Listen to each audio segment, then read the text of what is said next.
내일 수요일 미국 연준 FOMC 회의에서 금리 인상을 할 것인가 아니면 동결을 할 것인가를 결정하게 됩니다. 만약에 금리를 인상한다, 0.25% 베이비 스텝을 한다 그러면 전 세계는 파국으로 갈 수 있다. 여러분들 이 부분을 좀 예의주시해야 될 것 같습니다. 자, 이게 금리 0.25% 금리가 이게 뭐 하도 이전까지는 뭐 빅 스텝, 자이언트 스텝을 하다 보니까 0.25% 금리가 아주 작게 느껴질지도 모릅니다. 그러나 이 금리 인상은 매우 상징적인 의미를 가지고 있다. 그래서 만약에 미국 연준 파월이 또다시 오판을 해서 금리 인상 쪽으로 길어진다면은 이제는 돌이킬 수 없는 전 세계의 파국으로 간다. 여러분들이 이렇게 이해하시는 것이 쉬울 것 같습니다. 자, 금리 올릴까 말까, 은행권 위기 속 연준의 선택은 결국에는 이것은 전 세계가 한 번도 겪어보지 못한 지금 이게 결정인 것 같아요. 이 선택일 것 같습니다. 우리 인류 역사 350만 년입니다. 350만 년 동안 이 글자 잘못 썼는데 350만 년 동안 한 번도 이런 적이 없었습니다. 왜 이런 적이 한 번도 없었습니까? 이유는 간단합니다. 금리를 올릴까라는 문제는 어떤 문제로 귀결이 됩니까? 이거는 물가란 문제죠. 결국에는 물가를 잡기 위해서 금리를 올린 거고, 말까? 금리 올리지 않는다라는 결정은 무엇이냐? 현재의 금융 시스템이죠. 금융 시스템을 붕괴시킬 수 없다는 겁니다. 단순하게 보면 이렇죠. 뭐 쉽습니다. 그러나 이거는 굉장히 복잡한 문제가 있습니다.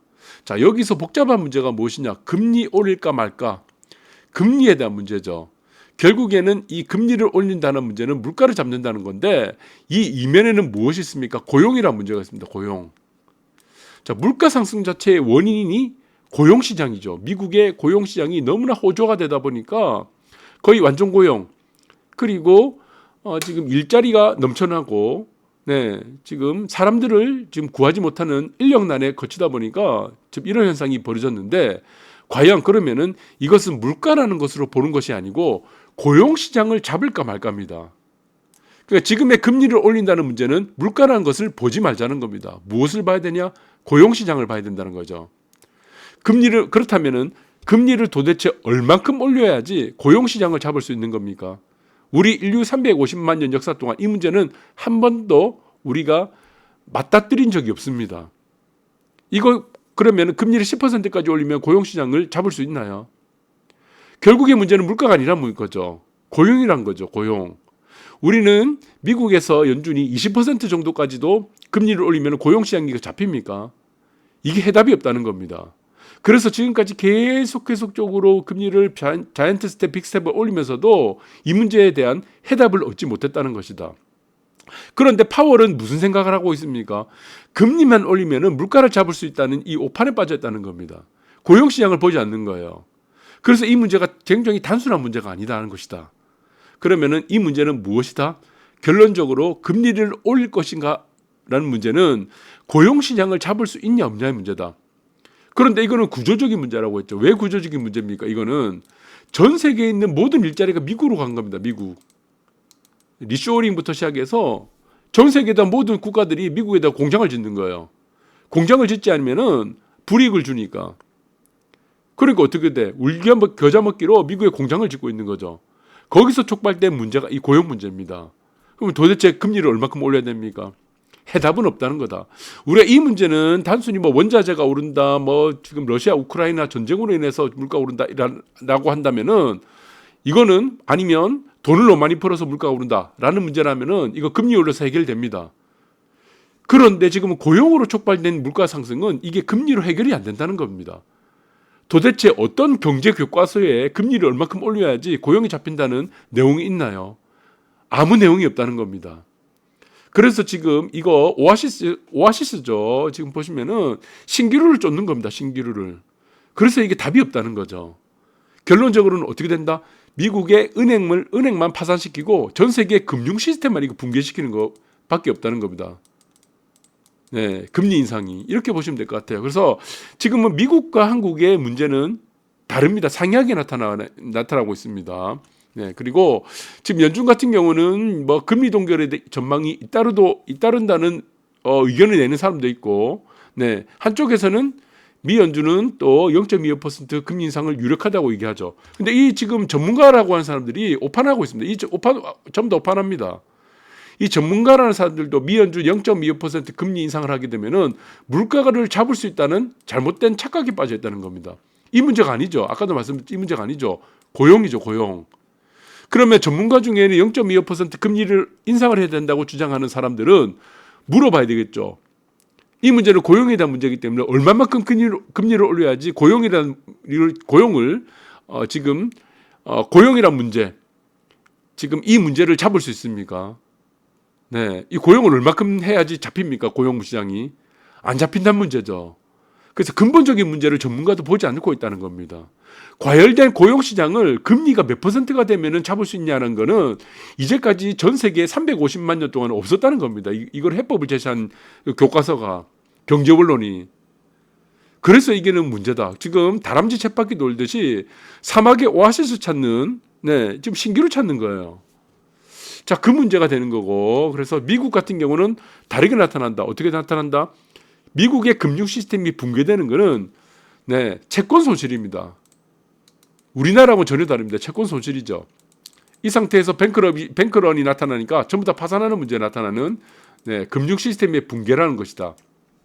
그래서 지금 만약에 금리 인상을 하게 되면은 미국의 200개 은행이 은행 붕괴 위험이 처하게 된다. 이거 지금은 이거를 무슨 공적 자금을 투입해서 이거 풀 수 있는 문제가 아닙니다. 네, 예전에 우리가 2007년, 2008년도에 리먼 사태가 있었습니다.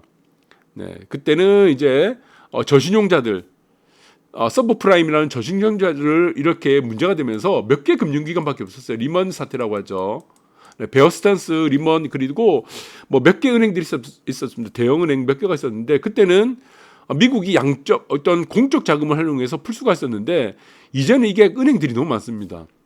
채권 손실이라는 것은 미국의 모든 은행들이 다 가지고 있는 공통적인 문제이기 때문에, 그래서 이 문제는 공적 자금을 가지고는 풀 수가 없는 문제다. 미국 정부도 풀 수가 없는 거고 워런 버핏도 이 문제는 풀 수가 없는 문제가 되기 때문에 심각한 문제라고 여러분들이 보시면 되고, 자, 한국은 문제가 좀 다릅니다. 한국은 더 문제가 복잡해요. 미국보다.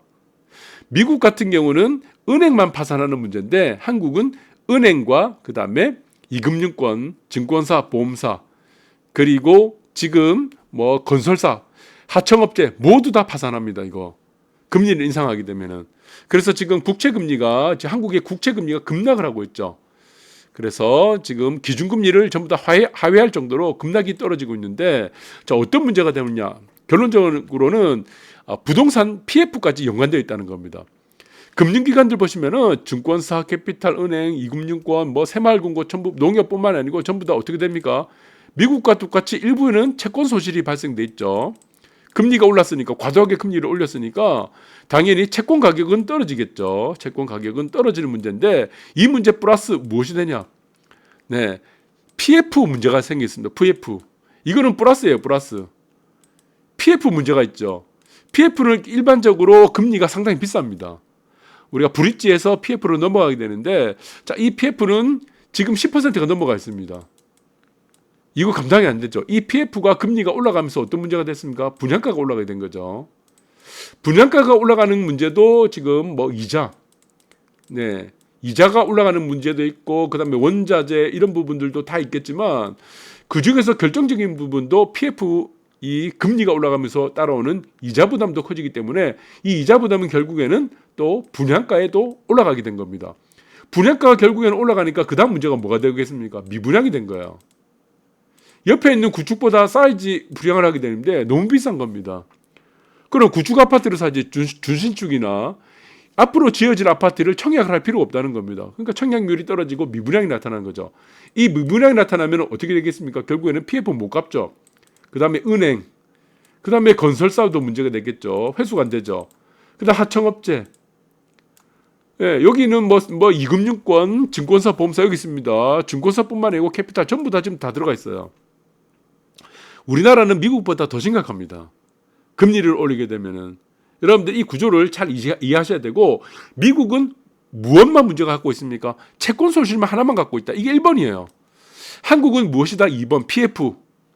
그 다음에 3번 뭡니까? 전부 다 지금 건설사, 하청업체 3번 전부 다 도미노처럼 연결되어 있다는 겁니다.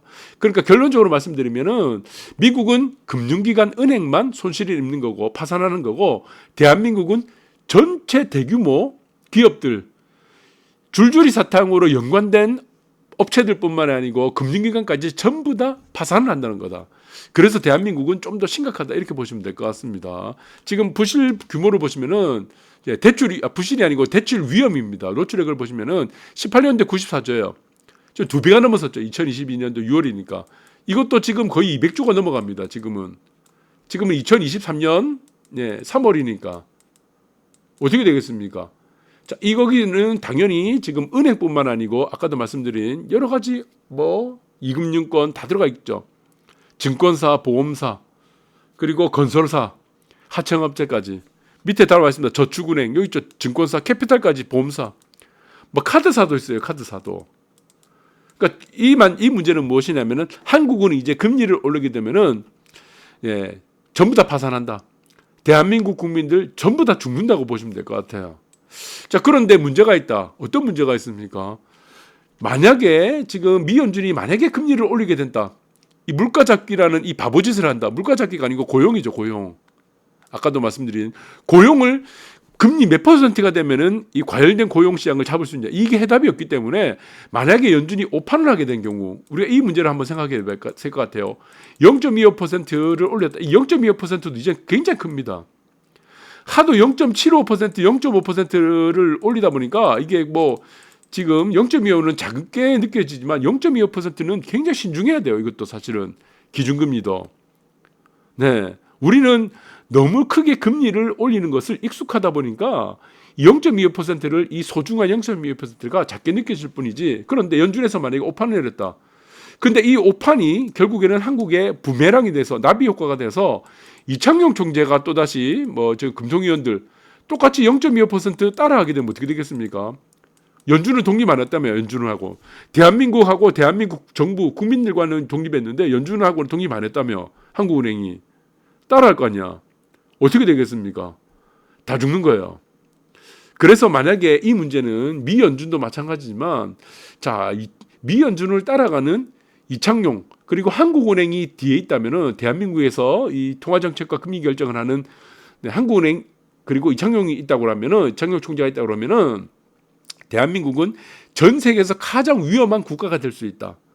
저는 그렇게 보고 있습니다. 그래서 정말 이 오판을 더 이상 해서는 안 된다.